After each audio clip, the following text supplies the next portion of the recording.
Boa tarde a todos, boa tarde a todas. É uma alegria começar agora mais um encontro com a literatura, que é fruto da parceria entre o Ponteio Lar Shopping e a Academia Mineira de Letras. Meu nome é Rogério Tavares, eu atualmente presido a academia e eu estou aqui agora com a minha filha Gabriela, que quer também saudar todo mundo, mas eu estou aqui representando a academia, mas ao lado do anfitrião desta tarde e noite, que é Luiz Sternick, que é o gerente de marketing do Ponteio, que nos recebe sempre tão bem. Nós somos todos muito gratos à equipe do Ponteio por essa acolhida, né? É mais um espaço aberto para a literatura, para a cultura, para as artes, né?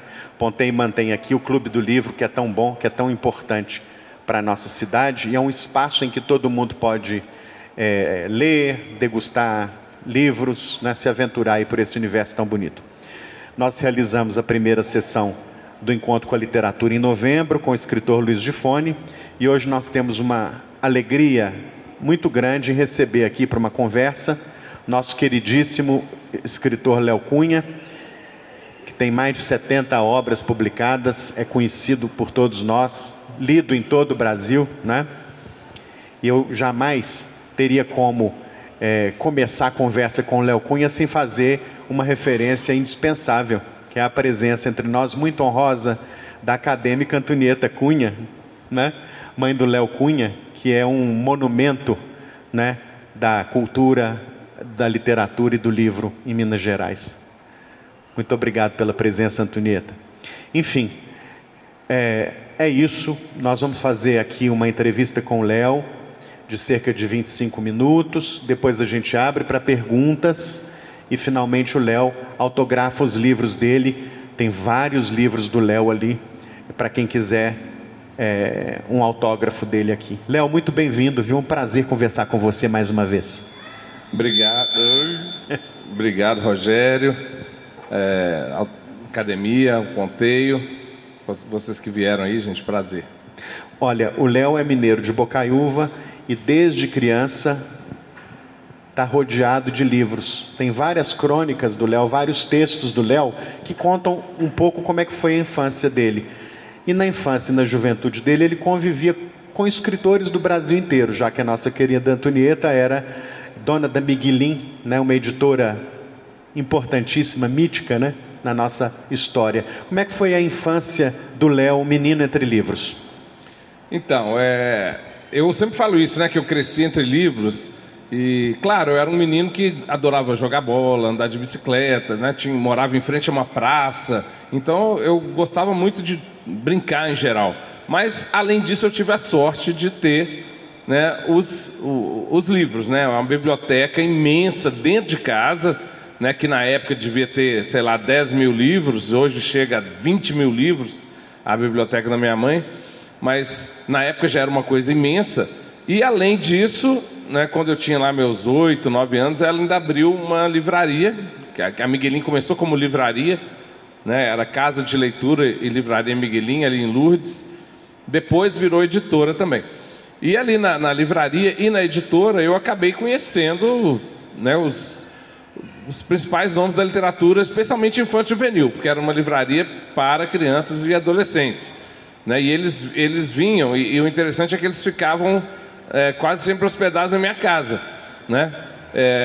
A livraria não tinha assim, tanto dinheiro para né, coisa de hotel e tal, então, e minha mãe também sempre foi muito hospitaleira, né? Então, aí vinha Origens Lessa, né? Que era, Origens Lessa. Meus colegas estavam lá lendo Feijão e o Sonho. O livro do Origens era a novela das 6, né? Muitos aí devem lembrar do Feijão e o Sonho, da novela das 6. E ele estava lá em casa, né? Então eu ficava todo metido, né, gente? Assim, o autor da novela tá lá em casa. Aí vinha Ana Maria Machado, e vinha Joel Rufino, e os grandes nomes, né, da literatura infantil, Ruth Rocha, e Elvira Vinha, depois a Silvia Ortoff. E então eu convivi muito com essa turma e eu sempre achei fascinante aquela profissão de escritor, né? Não imaginava que eu ia ser escritor. Na época eu achava coisas assim como jogador de futebol, engenheiro, né? Minha mãe tinha um irmão engenheiro que era adorado pela família toda, então teve uma época que eu queria ser engenheiro. Teve uma época curta que eu pensei em ser médico, como meu pai, mas logo eu descobri que eu morro de medo de sangue. E, enfim, o mais marcante mesmo foi a presença dos escritores. Agora, como é que você começou a escrever, Léo? Olha, dizem, eu não lembro, né? Mas dizem que quando a professora mandava para fazer um poema, uma coisa assim, eu fazia 2, 3 e fazia coisas legais, né? Isso eu não lembro, mas com uns 5, 6 anos eu já estava escrevendo. Comecei a ler e escrever muito novo. Com 4 anos eu já estava lendo. Me pularam de ano porque eu estava atrapalhando a turma, aquelas coisas. Isso é feito de ter muito livro e muita história em casa, porque não só tinha o livro, mas esses livros estavam vivos, né? Minha mãe contava muita história, a gente ouvia muito aqueles disquinhos com história, com música do Braguinha. A gente ia muito para o teatro, né? Ver as peças da Maria Clara Machado. A minha mãe fez um mestrado ou doutorado, não sei, sobre Maria Clara Machado. E então ficou amiga da Maria Clara, e todas as férias a gente ia para o Rio e assistia as peças no tablado. Ou seja, tudo isso foi um caldeirão de cultura, né? De histórias, personagens e tal. E aí eu comecei a escrever assim como aluno mesmo, né? Sem imaginar que eu ia ser escritor. Na faculdade, já com meus 19 anos, eu fiz faculdade de jornalismo, né, lá na PUC, e lá eu tive a sorte de ter alguns professores que me estimularam muito, me incentivaram. Nossa, você escreve bem, seu texto é divertido, né, seu texto é envolvente. Principalmente um professor da disciplina de teatro, que era o Gil Amâncio. Imagino que muitos conheçam o Gil Amâncio. Meu professor também. Foi seu professor também? Adorável, né? E o Gil estimulou muito, me incentivou muito. Então, assim, né, tinha já essa história na família, uma história de muito livro e muita leitura, e tive esses professores também estimulando. E aí teve uma hora que eu resolvi, falar, quer saber, eu vou tentar começar a mandar para concurso, mostrar para a editora, porque eu não queria, tipo assim, que minha mãe publicasse meu livro, né? Então eu queria que fosse mandar para concurso com pseudônimo, para ninguém saber quem eu era, né? Eu sou cheio de neuro, assim. Porque é filho da Antonieta, então eu queria, não quero ser o filho da Antonieta. Aí gente, não é isso não, tá? Eu não quero ser conhecido como o filho da Antonieta. Não querer ser filho da Antonieta, claro que todo mundo quer, né? Mas aí eu dei sorte que em 92 eu mandei dois textos diferentes para 2 concursos, ambos com pseudônimo. Um para Concurso Nacional de Histórias Infantis do Paraná e um para o João de Barro, que era aqui de Belo Horizonte. E no mesmo mês de outubro de 92 eu ganhei o primeiro lugar nos 2. E aí foi uma festa, né? Falou, quem que é esse menino aí que está lançando, ganhando 2 prêmios, ninguém sabe quem que é, eu era totalmente desconhecido. E aí começaram a vir convites das editoras, né? A Vivina, que foi jurada desse concurso do Paraná, Vivina de Assis Viana, já indicou o texto para a editora atual. E aí foi meu primeiro livro, que é o Pela Estrada Fora. E o segundo, logo em seguida, o do João de Barro também foi publicado, que era As Pilhas Fracas do Tempo. E aí ganharam prêmio, eu ganhei prêmio de autor revelação no Jabuti e tal. E aí eu já me considerei estabelecido, assim, vamos dizer, pelo menos o primeiro pé ali no mundo da literatura, né? Hoje em dia, minha mãe já publicou o livro meu lá na Dimensão, agora não tem mais o menor neura. Mas começar com isso ia ser um peso, eu acho, grande, sabe? Então eu consegui driblar. Olha, Léo, você publicou muito livro para criança. Enfim, é o jeito que a gente tem de falar. A gente está muito acostumado a falar livro para criança, mas a gente sabe muito bem que a literatura não tem limite, né? Para todo mundo o livro. Mas se a gente pudesse falar desse jeito, né? Como é que você descobriu o seu gosto, o seu talento, sua vocação para fazer a chamada literatura infanto-juvenil. Bacana. Hoje em dia tem muita gente chamando de literatura para a infância, né? Para a infância, enfim. Porque eu acho um termo bacana, assim, para a infância, né? Porque a infância acho que está dentro da gente, né, até os 100 anos. Então, eu gosto desse termo. Estou tentando usar mais literatura para a infância. Mas o termo literatura infantil, eu acho também que é interessante, né? Eu acho que não tem nenhum problema, não. Eu acho que eu descobri, assim, porque eu li tanto livros para a infância, para adolescentes também, à medida que meus amigos iam crescendo, eles iam parando de ler literatura infantil juvenil. Na verdade, a maioria ia parando de ler. E eu não só continuei lendo muito, mas continuei lendo os livros infantis, porque minha mãe estava publicando, aí já era editora, então publicava Bartolomeu Campos de Queiroz, então eu via Bartolomeu levando o original lá, eu via Ângela Lago, eu via Elvira Vinha, Mirna Pinsky, grandes nomes, né? Joel Rufino, Orígenes Lé, Silvio Artop. Então eu fui vendo esses autores e levando os livros, e eu ficava fascinado com aquilo. E eram pessoas muito bacanas. Às vezes as pessoas pensam assim, não, que escritor é casmurro, né, é fechadão. E 99% eram super divertidos, contador de história. E eu gosto também de contar casos e tal. Então eu sempre me identifiquei com isso. E continuei lendo literatura infantil. Até hoje leio muito, até por dever de ofício, né? Mas eu acho literatura para criança e para adolescentes muito bacana, muito fascinante. Eu curto fazer. Se eu tivesse que escolher, claro que eu não tenho que escolher, mas se eu tivesse que escolher, eu faria só literatura para criança. De vez em quando eu faço algumas coisas, contos, poemas, crônicas, né? Para adultos ou para um público geral. Mas, assim, minha paixão mesmo é a literatura para a infância. E você tem uma linguagem muito poética, né? A gente vê em vários livros que a poesia está presente nessa prosa para a criança o tempo inteiro, né? Quando não é a poesia mesmo em estado puro, né? Tem a prosa poética. Como é que você constrói a linguagem dos seus livros? Eu acho que eu também tive essa sorte de ler muita prosa poética, né? Quando na minha formação, né? Eu falei agora do Bartolomeu, né? Que fez muitos livros em prosa poética, quase a obra toda dele era em prosa poética, mas também outros, Luiz Raul Machado e outros autores que tinham uma prosa bastante poética. E mesmo, né, um Guimarães Rosa, que eu li muita coisa, né, e outros autores que eu sempre gostei muito. E eu acho que a literatura para criança pode brincar com esses limites, assim, né? Eu tenho um livro, por exemplo, Um Dia um Rio, que você conhece, acho que muitos aqui conhecem, que alguns falam que é um poema, outros falam que é prosa poética, né? E para mim não importa o nome, né? Assim, se você vai chamar de um poema longo ou se é uma prosa poética, essa classificação não importa muito, porque eu não fiz pensando em como ia ser classificado, né? Agora, ele ganhou o prêmio na categoria poesia, mas eu considero que pode facilmente ser entendido como uma história, né? Então... O livro, inclusive, Um Dia um Rio, está ali, é maravilhoso, é um dos livros mais premiados do Léo no Brasil e fora do Brasil. Léo, tem tema proibido para criança? Não, eu acho que não. A questão muito é como lidar com esse tema. Eu, por exemplo, tenho livros que falam sobre morte, né? Mais de um, inclusive, o Infinitos, que é um livro que eu lancei esse ano, acho que tem ali também.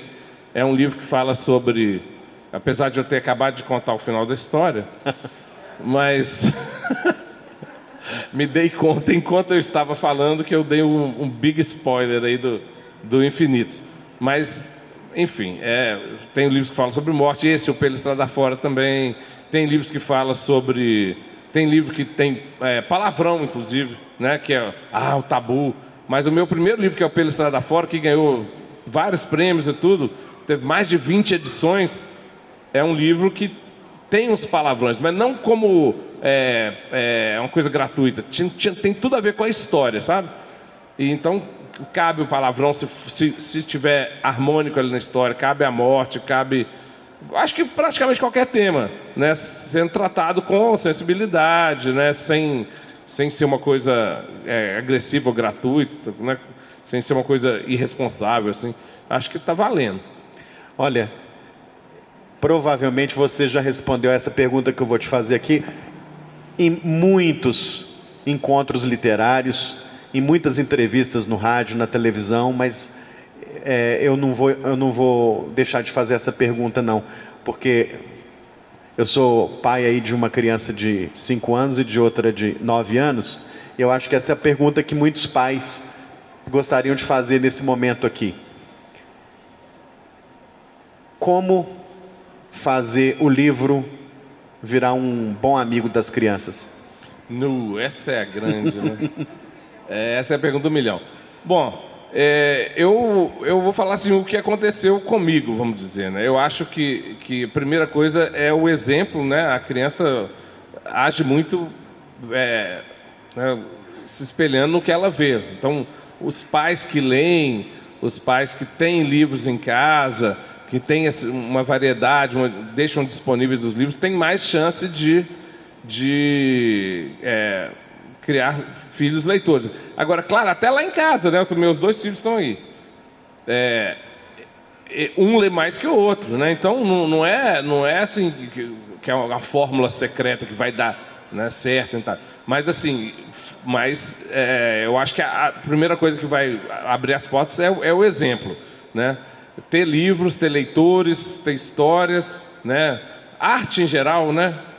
A música, o teatro, tudo isso vai criando esse caldo de cultural aí na cabeça. Então, eu acho que o principal é isso. Também eu acho que não vale, não compensa muito assim uma coisa de ir pela chantagem, pela obrigação. Eu, pelo menos, não acho que é um bom caminho. Mas ir pelo exemplo, acho que funciona bem. Agora, é uma coisa que os pais têm um papel, a escola tem um papel, né, o governo tem um papel, cada um tem a sua maneira de estimular e fortalecer esse universo de leitores. Não dá para a gente responder uma coisa. A gente é um país que tem poucas livrarias, por exemplo. Né, eu acho que existirem mais livrarias, mais bibliotecas também ajudaria. Então, é um pouco o exemplo em volta de você, do pai, do professor, do tio, e um pouco uma coisa mais de estrutura mesmo, né?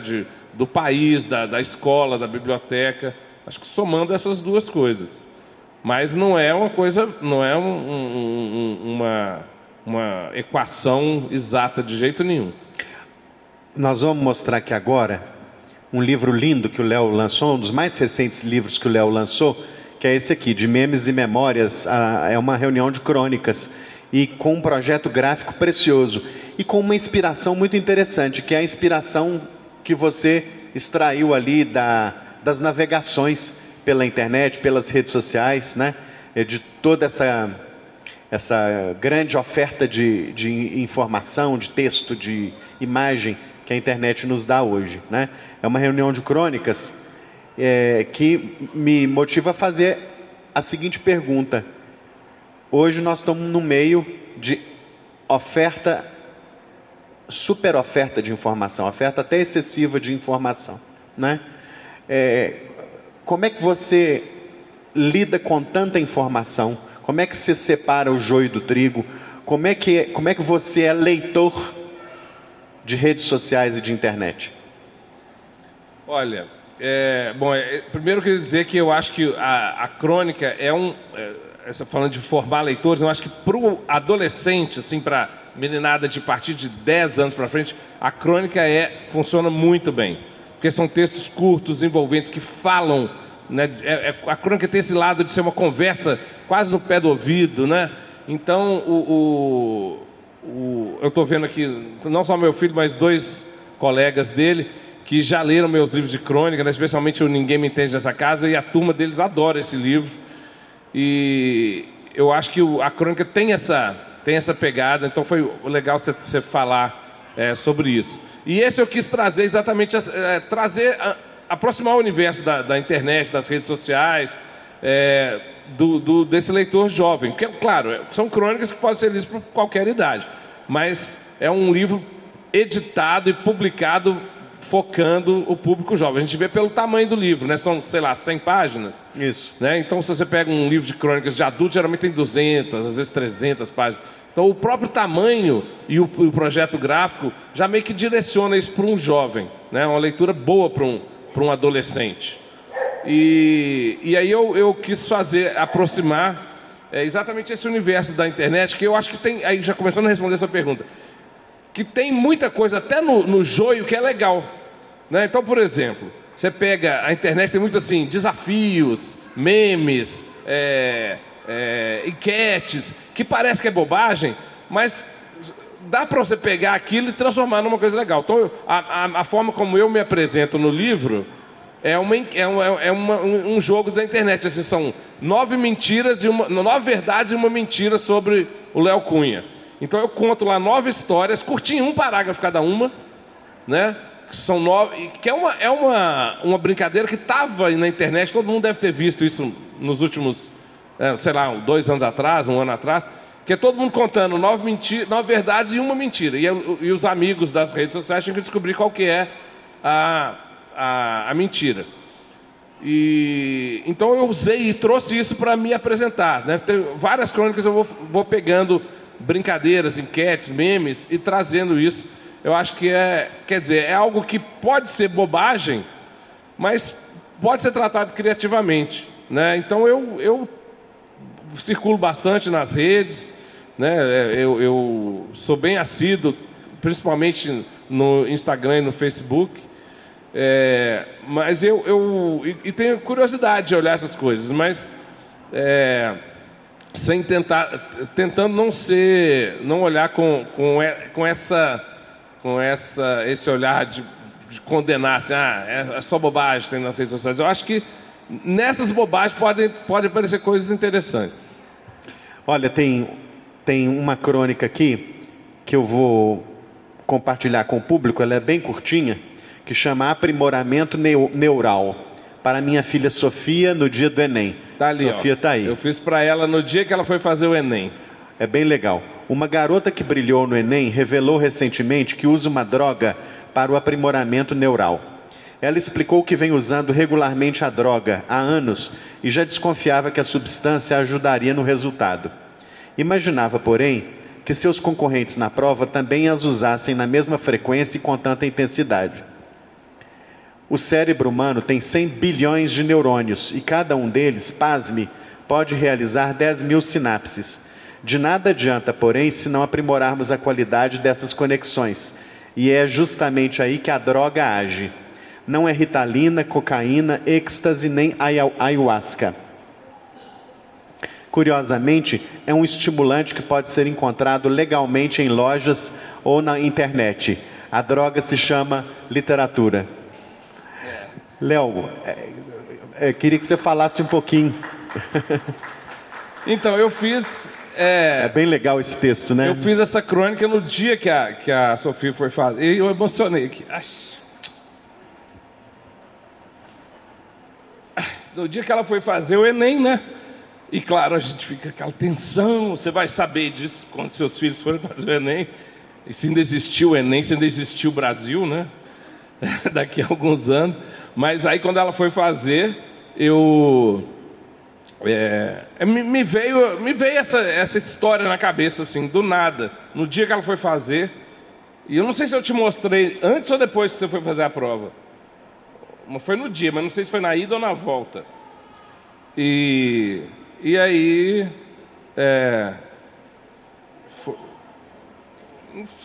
eu postei isso quase todas essas crônicas eu postei nas minhas redes. Sim. Aí depois, às vezes, eu acrescentei alguns comentários de amigos para a versão do livro. Às vezes eu mudei alguma coisinha, mas a crônica essa aí está praticamente do jeito que eu escrevi lá no dia do Enem. Uhum. É muito linda. Eu vou ler mais uma outra e aí eu passo o microfone para quem quiser fazer pergunta para o Léo.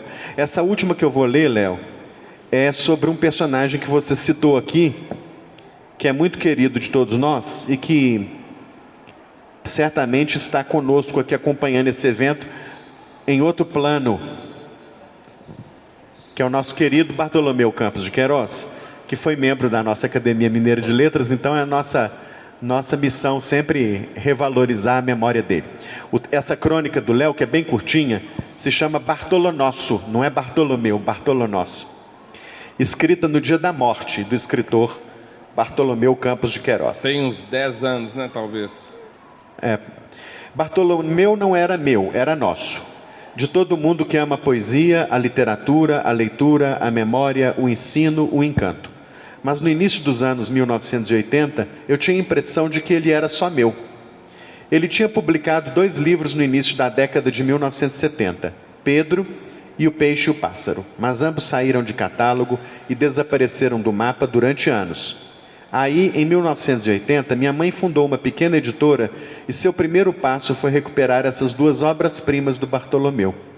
Foram os primeiros de vários livros do Bartô que eu tive a sorte de ver nascendo e crescendo, todos repletos de poesia, reflexão e provocação, marcas registradas do autor. Eu estava entrando na adolescência e pude acompanhar, de intrometido que sempre fui, o processo de ilustração, de editoração, de lançamento. É bem curtinho o texto, por isso que dá para ler todo. Além disso, eu passava muitas tardes na editora, que era também uma casa de leitura e livraria.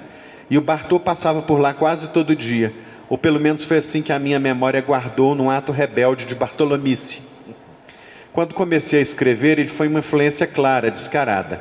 Mas o sabiá e a girafa devem um bocado ao melancólico O Peixe e o Pássaro. Meus sinais trocados segue os passos da hilária história em 3 atos. Meu estilo, se é que algum dia consegui chegar perto disso, foi fermentado numa mistura de lirismo e de memorialismo do Bartolomeu, com o humor e o nonsense de outros 2 escritores que também foram embora cedo demais, o saudoso Silvio Ortoff e José Paulo Paes. Muitos anos depois, tive a honra de dividir com o Bartô 2 livros, o infantil Olhar de Bichos e o teórico O que é Qualidade na literatura infantil e juvenil, além de muitas conversas em lançamentos, feiras de livros, aeroportos, onde quer que a literatura infantil levasse a gente e levava. Como seu personagem Pedro, o Bartô foi embora com o coração cheio de domingo, mas os livros ficam para todos os dias. Léo, uma última pergunta. Quem você leu que está sempre no seu coração, que você vai levar para sempre, né? Tanto na sua infância, quanto nos últimos anos, né? Eu queria que você evocasse aqui alguns nomes, algumas memórias, para a gente fortalecer o nosso repertório literário e afetivo. Nossa, a gente pode ficar horas aqui, viu? Porque o repertório, a lista é enorme. Então, começando assim, lá, né, na literatura infantil, né, o Bartolomeu com certeza, depois o Origens Lessa, a Elvira, a Silvio Ortoff, aí na poesia o Zé Paulo Paes, Mário Quintana, Rosiana Murray, e dos adultos, né, que eu vamos dizer, quem eu leio e releio mais, né, o Guimarães Rosa com certeza é um que eu estou sempre relendo, né, o Grande Sertão Veredas eu li uma vez só, mas o Primeiras Histórias eu já reli não sei quantas vezes. E também alguns de humor. Meu doutorado foi em humor, né? A gente fica falando que parece que o Léo é da emoção, mas eu sou muito do humor também. E então sempre li muito o pessoal tipo o Milor Fernandes, a turma do Veríssimo. Texto, Veríssimo, o Stanislau Ponte Preta, essa turma da crônica de humor também sempre me fascinou, assim, né? Eu sempre li bastante.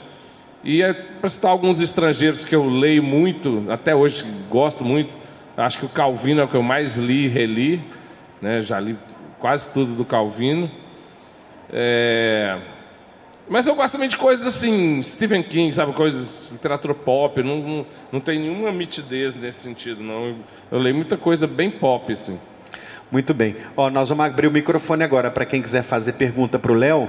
Tem 2 microfones ali circulando. Quem quer conversar com o Léo? Alguém quer fazer alguma pergunta? Gabriela, quer fazer? Oi, Gabriela. Léo! Faz a pergunta. Oi, Gabriela. Quantos livros você escreveu para as crianças? Para as crianças? Quase todos, viu? Eu já escrevi uns 70 livros, então acho que para as crianças foi uns 67, vamos dizer. Tá? E alguns para crianças bem pequenininhas, como o Tromba d'Água que tem ali. Tá. Você quer que eu leia para você o Tromba d'Água? Uhum. Pega ali para mim o Tromba d'Água, acho que ela vai adorar. Tromba d'Água é um dos meus livros infantis mais recentes. E ele tem uma coisa que eu acho bem legal, que é... Me presta aqui. Que é... Fica aqui na frente, ó. Fica aí na frente. Uma coisa que eu acho bem legal, que eu acho que é incomum na literatura infantil, é que o narrador conversa com o personagem.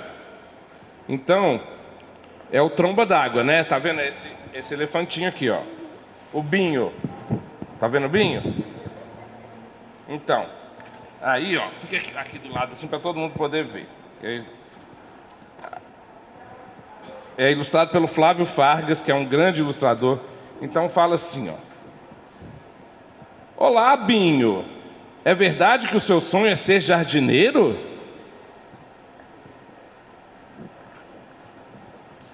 E por que ainda não é?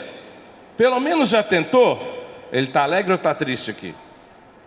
Tá triste, né? Porque ele ainda não é jardineiro. Será que ele já tentou? Será que ele já tentou? É. Ah, você se acha grande demais para cuidar de um jardim. Olha na patinha dele, olha. Ele esmagou a planta. Ele se acha grande demais para ser jardineiro. Já tentou fazer ginástica? E dieta, já tentou? Então, vai desistir do seu sonho? Ixi, olha ele com cara triste. Cabrum! Que isso? Ouviu isso, Binho? Parece que vem tempestade por aí. Olha a lama descendo do morro. O que será que vai acontecer, hein? Corra, Binho! Olha a lama, vai pegar ele, ó. A lama vai pegar ele. E agora?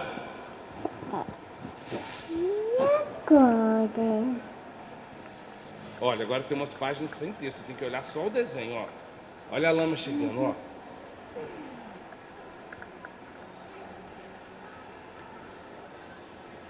E esse olho, de quem que será? Será do Binho? Que beleza, Binho! O jardim está salvo. Olha o que ele fez. Entrou na frente da lama e salvou o jardim. Quem disse que você não pode cuidar de um jardim? Quer saber? Tromba d'Água é com você mesmo. É, gostou? Então, esse é o Tromba d'Água. Vou ler para você. Esse é meu livro para crianças menores que eu já fiz. Sei lá se essa frase faz sentido. É o livro com menos texto que eu já fiz, assim, uma frase por página. Tem páginas sem texto nenhum, né? E é difícil escrever para criança muito pequena, né? Porque você tem que conseguir contar uma história com pouquíssimas palavras e, claro, um diálogo com a imagem, né? Esse livro eu criei junto com o ilustrador. A gente trocando ideia, o que vai... Ah, isso aqui já está na imagem, não precisa, né? Então fui tirando para ficar só a essência. E essa coisa de conversar com o personagem é muito bacana, né? Porque aí quem está lendo também está conversando com o personagem. Claro. Luiz.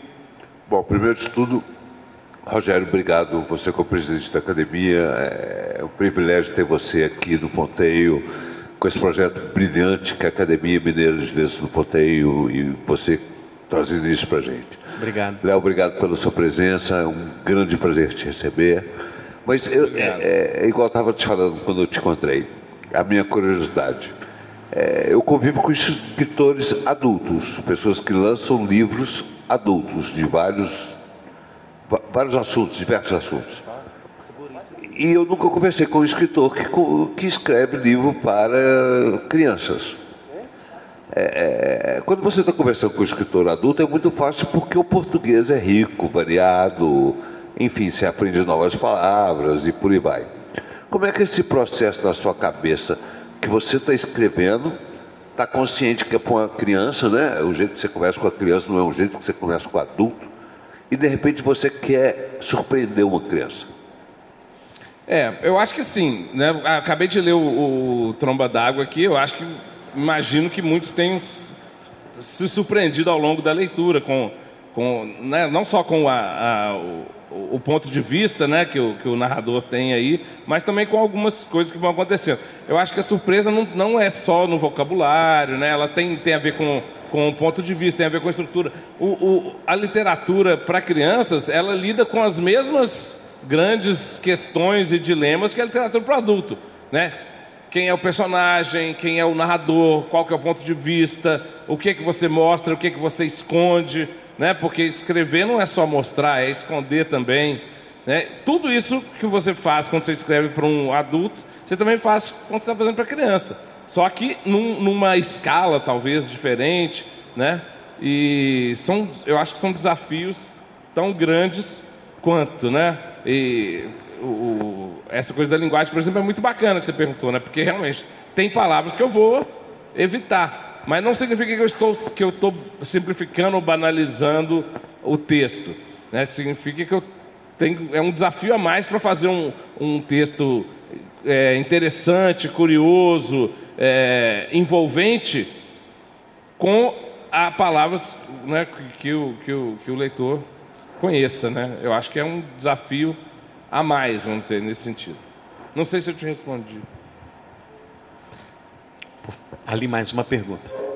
Ei, Léo. Oi, Agostinho, tudo bom? Que bom estar aí. Prazer.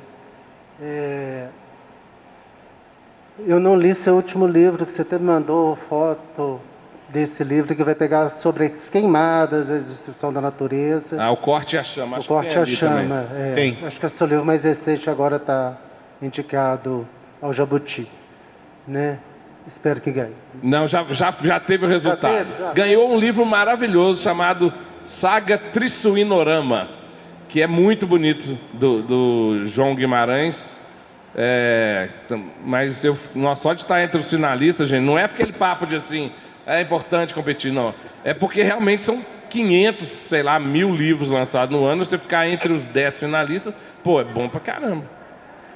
Mas aí, pegando esse livro que eu não li, mas a gente tem um Dia ao Rio, foi comentado aqui, que é um livro que eu fiquei em lágrimas quando eu cheguei ao final do livro, que é um livro primoroso, de uma beleza, né? E que vem, acho que os dois, dentro da mesma linguagem, né? Apesar de não ter lido, dessa questão de uma denúncia, né? Contra a natureza, uma questão social e tal. Então, assim, te dou parabéns por colocar isso na sua obra, né? E tirar assim, a literatura infantil, né? Ela não precisa ser só essa questão assim, da beleza, da poesia, da coisa. A gente tem um espaço de abrir questionamentos ambientais, sociais, políticos e tal, né? E queria saber se você tem mais trabalho pensando nessa linha toda. Não, acho que cabe, com certeza. Cabe, né? Tanto Um Dia, um Rio, quanto O Corte e a Chama são livros que têm essa questão do meio ambiente muito forte, né?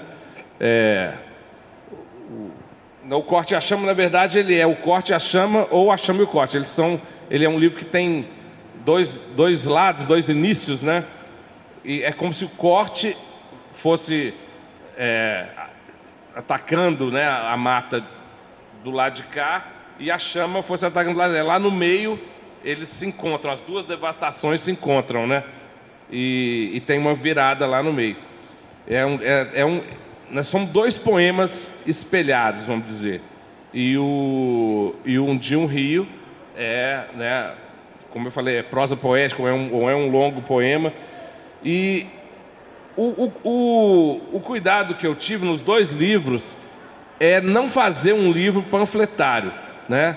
Quer dizer, um livro que claramente é um livro de denúncia, um livro nem que fosse informativo, nem que fosse panfletário. Em que sentido? Os jornais, a internet, a televisão já estão passando essas informações. né? Então eu não preciso contar o que aconteceu no Rio Doce, né, em Mariana. Eu não preciso contar a história literalmente, né? E também não preciso falar mal da Vale do Rio Doce, nem falar mal assim, claramente dos madeireiros. Acho que não é esse o caminho, mas é fazer uma história que sensibilize o leitor para essas questões, né? No caso de Um Dia um Rio, é o rio que vai contando a sua história, né? E estamos aqui com o Aragão, que acabou de lançar um livro lindo também sobre o mesmo tema, que é o Rio Doce Rio. Só que o dele é para adulto, né? E também tem essa mesma coisa. É um livro poético. Eu acho que ele tem que encantar o leitor pela poesia, pela linguagem, pela maneira como ele está construído. Porque se ele for panfletário, você lê uma vez e acabou, né? Eu te garanto que você lê Um Dia o Rio 4, 5 vezes, né? Várias vezes. Eu acho que é isso, né? O texto literário, ele pede para a gente terminar e voltar de novo, né? Terminar e voltar de novo, né? E eu aprendi isso pequenininho, quando meu avô terminou e leu de novo 20 vezes O Grande Sertão Veredas. Né? Ele estava sempre com aquele livro na mão. Eu conto essa história sempre, né? Ele estava sempre com aquele livro na mão, desse tamanho, e eu pequenininho não sabia o que era aquilo, que ele não terminava o livro, que história é essa? Será que alguém obrigou ele a ler o livro? Aí um dia eu perguntei, esse livro que você não termina de ler? Não, Léo, eu chego aqui na última página e começo de novo. E chego na última página e começo de novo. E aí durante 30 anos da vida dele, os últimos 30, né, de 64 a 94, meu avô leu mais de 20 vezes O Grande Sertão Veredas. E leu, com certeza, 20 livros diferentes, né? E era apaixonado por aquele livro, a ponto de minha avó resolver enterrar o livro com ele. E eu, como um neto rebelde, não deixei, né? Roubei o livro, escondi e falei, não, eu quero esse livro de herança, eu não quero enterra, não. Aí consegui salvar o livro. Mas eu acho que essa ideia de um livro que pode ser lido várias vezes, né? Eu sempre me interessou, assim, me encantou. Eu nunca quis fazer um livro que você leu e não quer mais saber. Acho legal que a pessoa queira reler, queira mostrar para o outro. Você já viu isso aqui? Você já leu esse livro? Vamos voltar, vamos ler de novo. Eu acho que eu entendo que a literatura deve buscar isso. E os temas ambientais podem ser tratados dessa maneira também, né? Porque se você lê uma notícia, é ótimo você saber a informação, mas você não vai reler aquela notícia, né? Para quê? E um livro você vai reler. Tem mais pergunta? Tem ali. Dedé. Esses dias eu estava rodando pelas suas redes sociais e eu encontrei Você estava me stalkeando? E eu encontrei uma situação onde você estava tendo que responder uma pergunta que um amigo seu fez, que é como que deve ser induzida a literatura para uma criança. Que eu achei essa pergunta muito interessante, eu queria que você respondesse aqui para a gente. Mais ou menos o que o Rogério perguntou, né? E eu estava contando nessa resposta um pouco a experiência do você e a Sofia, né? Que ambos tiveram muitos livros, um ambiente muito favorável para a leitura, mas cada um foi de um jeito. A Sofia é muito mais devoradora de livros. E você, a gente tem que encontrar o assunto, né? Algo que te desperta. Então, o que eu fiz essa semana, por exemplo? O Dedé está numa fase que ele adora xadrez. Tudo de xadrez ele quer saber, quer ler, quer assistir, quer ver tutorial, quer ver campeonato. Então eu falei, entrei na internet, fui pesquisar um romance que conta a história de um jogador ou uma jogadora de xadrez, e comprei o livro para o Dedé e ele está lendo. Então, quer dizer, você tem que encontrar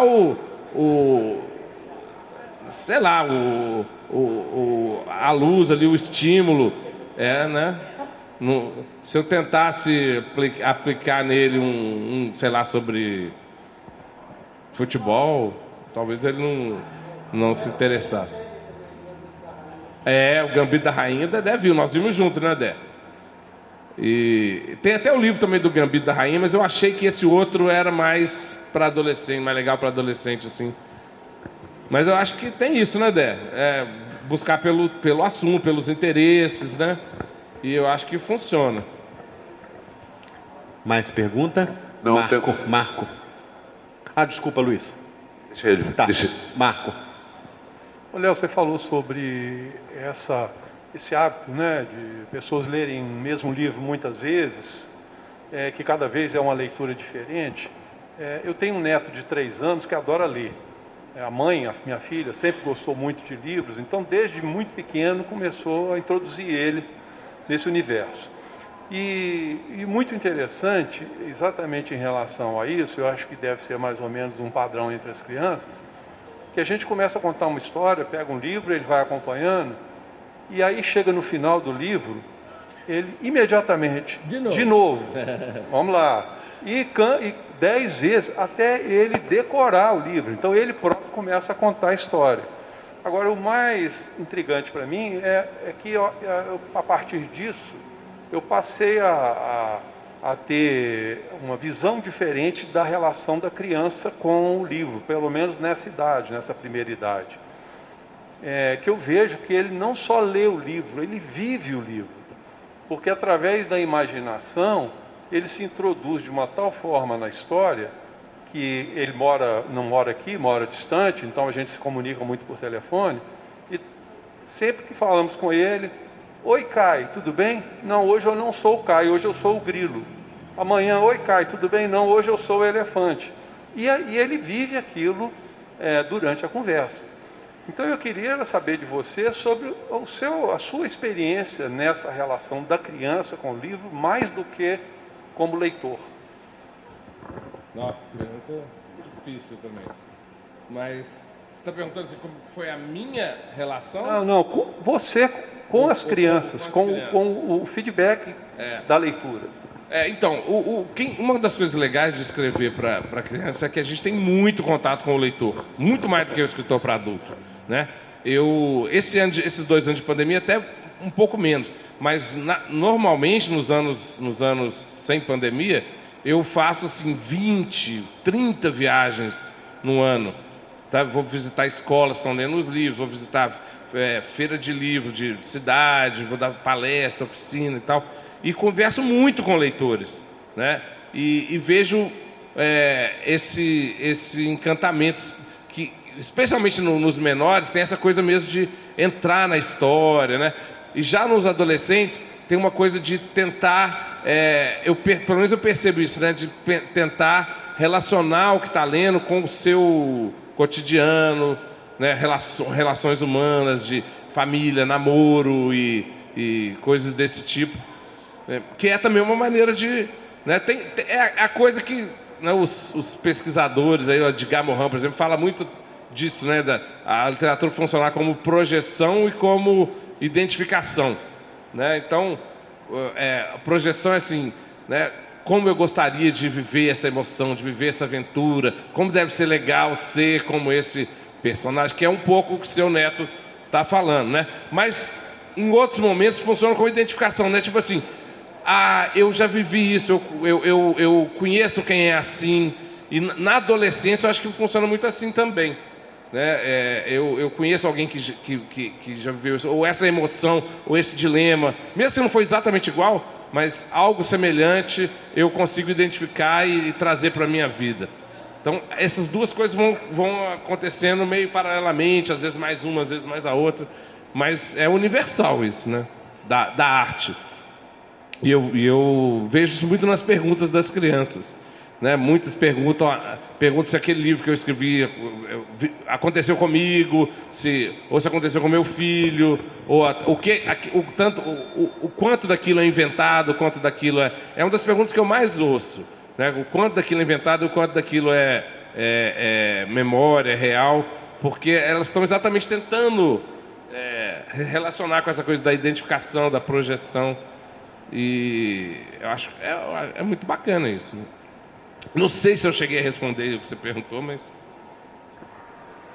Ô, Léo, na literatura infantil, eu acho que o texto e a imagem, a ilustração, elas são parceiras, cúmplices, meio a meio, alguma coisa assim.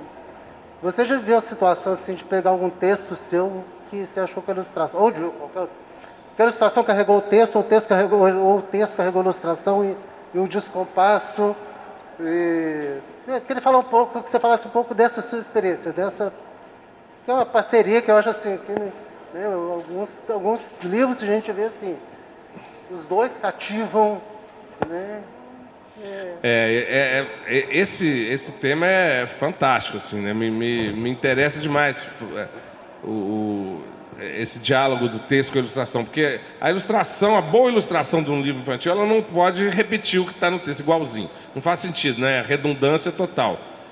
E também ela não pode contradizer, a não ser que seja a proposta daquele livro, a história contar uma coisa e a ilustração falar o contrário, mas de propósito, né? Eu traduzi um livro que chama Han, um livro colombiano, que eu também traduzo muito, né? Livros especialmente literatura infantil e juvenil. E nesse livro é um falando uma coisa e o texto falando o contrário, de propósito.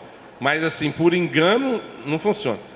E eu gosto quando o ilustrador e o autor dialogam, mas nem sempre é possível. Quando eu comecei a minha carreira, era quase impossível, porque não tinha e-mail, não tinha fax, mas era aquela coisa que não tinha qualidade. Então eu meio que vi o livro pronto, né? E de vez em quando, raramente, eu ficava um pouco frustrado. A partir aí do final dos anos 90, aí com a coisa do e-mail, do PDF, depois do WhatsApp, hoje em dia o escritor e o ilustrador estão dialogando ao longo do processo, que é ótimo, né? Porque aí a gente pode... Eu não interfiro se eu falo, eu acho que você tem que desenhar isso. Isso eu nunca fiz, né? Mas eu falo assim, não, isso aqui eu acho que já está no texto. Às vezes eu até tiro coisa que está no texto, porque a ilustração já deu conta daquilo, ou mudo a frase, escrevo uma outra coisa. E o ilustrador às vezes também faz isso. Eu acho que esse diálogo é bom. Mas também tem ilustradores que são mais abertos para esse diálogo e outros que são menos, né? Sempre quando a editora, a gente define quem vai ser o ilustrador, eu já falo com o ilustrador, olha, estou à disposição se você quiser trocar ideia, se quiser conversar. A maioria quer conversar, né? Troca ideia e faz uma parceria ao longo do processo. Mas alguns preferem fazer a viagem deles e geralmente dá certo também. Porque geralmente são grandes artistas e eles sabem que não é para ficar repetindo aquilo. Eles sabem que tem que ser uma narrativa paralela, uma narrativa que complementa, que abre janelas, né? Eu sou fascinado com os ilustradores, morro de inveja, porque eu não tenho esse talento, mas sou fascinado com... E o Brasil tem grandes ilustradores, né? O Brasil tem maravilhosos, assim, de ganhar prêmios e prêmios e prêmios no exterior. Então é realmente um diálogo maravilhoso. Poucas vezes eu tive alguma ilustração que eu fiquei frustrado, assim. Nos meus, sei lá, quase 70 livros, talvez 2 ou 3. Infelizmente todos eles já saíram de catálogo, então atualmente também nenhum. Luiz? Não. Já foi feita a pergunta, obrigado. Nada. Kiko Ferreira, queria registrar a presença do Kiko aqui, que em 2022 completa 40 anos de poesia. Maravilha. Uma bela data, parabéns, Kiko. Obrigado. E ano passado eu lancei, né, o Manual de Berros, que tem a ver com a minha pergunta, que é meu 10º livro pela Edições de Minas. Tem aqui embaixo na livraria. Mas eu queria falar, Léo, da minha experiência com o público e queria comentar alguns fatos sobre algumas verdades que pareciam definitivas, principalmente entre os mais jovens, e que eu tenho notado, tenho participado de muitas aulas com alunos de faculdade de jornalismo, etc., e em várias experiências recentes. E eu, cada vez mais que eu faço um projeto, principalmente na comunicação pública, eu uso um verso do Gilberto Gil, de uma música chama Rap, que fala assim: o povo sabe o que quer, mas também quer o que não sabe. Então, quando eu fui diretor da Filarmônica, a gente tem vários projetos, aqueles dos concertos de domingos, os concertos didáticos, que vinham ônibus da criançada de escolas públicas do interior para assistir a Orquestra Filarmônica na Sala Minas Gerais. Aquilo que os inimigos da Filarmônica falavam, elitista, não sei o quê. Eu via crianças, o último concerto que eu vi enquanto eu era diretor da Filarmônica, vi um garoto de 6 anos do meu lado em pé, regendo o concerto no tempo, o tempo inteiro. E a gente costumava entrevistar as crianças antes de entrar no concerto e depois. Então, uma delas, eu me lembro muito bem, um depoimento marcante, a gente perguntou, o que você quer ser quando crescer? Falou, quando eu cheguei eu queria ser médico, agora eu quero tocar violino. Então eu aprendi isso com o Gilberto Gil, com o Caetano Veloso, com os grandes artistas, que essas verdades nunca são definitivas. Como a gente fez o concerto do nosso querido Nelson Freire em Boa Esperança, para mais de 20 mil pessoas na praça pública, quando o maestro Mequete levanta e pergunta, quem nunca viu uma orquestra aqui? As mais de 20 mil pessoas que estavam lá, a maioria jovens, crianças, pobres, levantaram a mão. Portanto, você tem que dar aquilo que o povo não sabe que quer. Então, algumas, digamos, tendências recentes que eu tenho questionado com esses estudantes, que eu queria um pouco a sua reflexão, porque você está sempre com criança e com jovem, né? Primeiro, ninguém mais aguenta áudio de mais de 3 minutos. Aí todo mundo vê um podcast de 45. Mas ninguém mais aguenta vídeo de mais de 4 minutos. Aí nego pega maratona de séries, passa o fim de semana, vê 30, 40 capítulos, né? Ninguém mais lê. Eu tenho uma sobrinha de 9 anos, eu não tenho filhos, mas tenho muitos bons sobrinhos e tive muitos bons estagiários. E a minha sobrinha de 9 anos é a rainha do TikTok. Como é que chama? Você tem TikTok? Fica o dia inteiro fazendo vídeo e tal. Mas ela é uma mini editora. De repente eu chego na casa dela, um assunto que a gente conversou num dia, assim, um cachorro. No outro dia ela fez um micro livrinho com poemas pequenos e tal. Então assim, essas verdades absolutas, eu acho que elas estão caindo por terra. E eu sou um amante de livros e CDs, gosto de ouvir uma música com CD e gosto de ler livros físicos, né? Então, tem 2 coisas recentes, que a partir delas que eu queria que você fizesse esses comentários. Desculpa a pergunta, mas é porque são esses sintomas que eu queria que você comentasse. Um é que houve um aumento de 30% na venda de livros do ano passado para esse ano. Então, primeira história, ninguém mais lê livro físico, come on, né? E outra é aquele Ronaldo Lemos, com quem eu tive o prazer de viajar por 17 cidades do país, falando sobre novas tecnologias, isso há 20 anos. Ele, na coluna dele, há 3 meses, ele falou assim, ele tem aquele assim, já era, já é, vai ser. Então ele está dizendo o seguinte, depois da volta do vinil, que nunca se vendeu tanto vinil no mundo, está se dizendo que no ano que vem vão se reabrir as grandes lojas de CDs, incluindo a Tower Records e a FINAC, que infelizmente fechou no Brasil. Então, essas verdades absolutas, eu acho que é muito mais o descuido. Por exemplo, a gente está falando das livrarias. Transformar as livrarias num grande supermercado, em uma papelaria mega, que não tem um vendedor que sabe falar dos livros, para mim é um grande pecado. Tanto que as livrarias de rua, como a Quixote, como a Scripto, continuam, inclusive, com editoras próprias, com lançamentos. Essa semana eu fui a 5 lançamentos, deixei de ir a 5. Então, assim, nunca fui a tanto lançamento como neste ano, né? Acho que essa represa E nós temos aquele grupo de literatura mineira que toda hora chega um debate, o seu hoje mesmo eu fiquei sabendo que tem 3 dias. Então, assim, eu queria que você comentasse isso um pouco, assim, essas grandes verdades, o que você está vendo no contato com esse público leitor, esse público jovem, infantil, o que essas grandes verdades estão sendo derrubadas e como é que você vê o futuro do livro e o futuro do jovem, da criança, com o livro de papel mesmo, o livro. Desculpa ser prolixo, mas é porque são muitos sintomas que vêm batendo na cabeça. Bacana. Valeu, Kiko. Eu cresci, tive essa sorte que eu falei com você, de crescer numa livraria com pessoas que entendiam daqueles livros, que sabiam indicar livros, sabiam entender onde que estavam os assuntos, os gêneros, os autores, dialogar, trocar ideia, ler, deixar à disposição, às vezes, também para a pessoa folhear. Eu acho que essas lojas, tanto acho que de CD e vinil vai ser a mesma coisa, mas no caso das livrarias, isso que você falou é fundamental, né?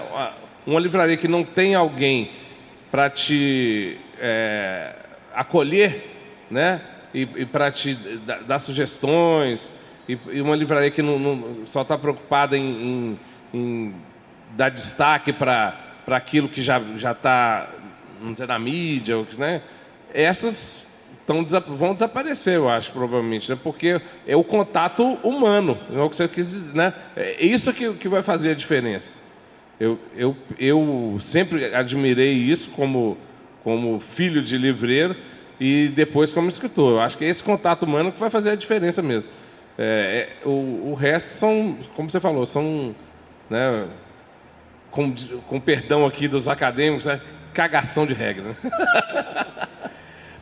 Nós estamos chegando quase ao final do nosso Zé Carlos Aragão. Vamos lá. Obrigado pela presença, viu, Zé Carlos? Obrigado. Só para mais ou menos ilustrar o que o Kiko estava falando ali. Aqui agora eu estou completando hoje o meu 4º evento literário hoje. Desde manhã, saí de casa, já fui em 3, esse aqui é o 4º. Tem muita coisa acontecendo ao mesmo tempo. Eu só queria contar uma historinha aqui para ilustrar um pouco isso que ele falou, que o Léo também arrematou ali. Essa questão do pessoal da livraria não saber, não conhecer o produto que vende. Algum tempo atrás aconteceu comigo, eu estava fazendo uma adaptação de Édipo Rei. Foi até uma adaptação que acabou sendo finalista do Jabuti depois. Mas aí eu estava pesquisando várias traduções, né? E aí eu estava dando uma pesquisada em algumas livrarias para tentar conseguir algum que eu não tinha ainda, né? Aí eu cheguei numa livraria, procurei lá, não achei, aí fui conversar com a atendente. Aí eu perguntei, você tem Édipo Rei aí? Aí ela falou, de quem? Eu falei, Sófocles. E ela, Sófocles de quê? Muito bom. É Sófocles, né? Sófocles de quê? Muito bom. Mais perguntas? Eu quero agradecer a Virgínia, que está aqui na câmera. Quero agradecer o nosso amigo, que está aqui no áudio. Muito obrigado. Quero agradecer ao Marcelo, do Canto do Livro, que está ali. O Léo vai autografar agora livros para quem quiser colher o autógrafo dele. E quero agradecer sempre, de novo e mais uma vez, a nossa querida diretora-geral da Academia Mineira de Letras, Inês Rabelo, que é um pilar da nossa casa, é um exemplo de competência, rigor, empenho, brilho. Ela sabe disso. Ela não pode falar, mas eu posso falar, né? É uma sorte presidir a academia tendo a Inês como diretora-geral. Uma sorte, é um alívio. Viu, Inês? Obrigado sempre. Viu?